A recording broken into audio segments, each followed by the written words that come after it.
भाग्यवंत फ्रांसीस झेवियराक मागणें. बापाचे, पुताचे आनी पवित्र आत्म्याचे नांवी आमेन.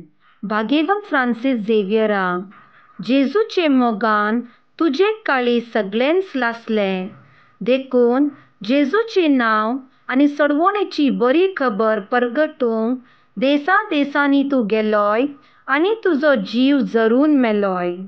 ह्या पासत बापान तुका सरगार महिमेन भरलो आनी संवसारान तुजी कूड लेगून पुसूंक दिली ना.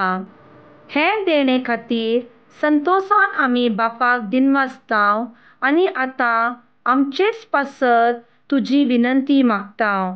हांगा तुमचो गरजो उसारा. आमची अत्रेक बापाक मानता तशें जाल्यार तुजे विनोतीन तें शाती पावय म्हूण मागतांव आनी सक्ता पासत तुजे बराबर जेजू वरवीं पवित्र आत्म्या सवें बापाक वाकणटां. आमेन.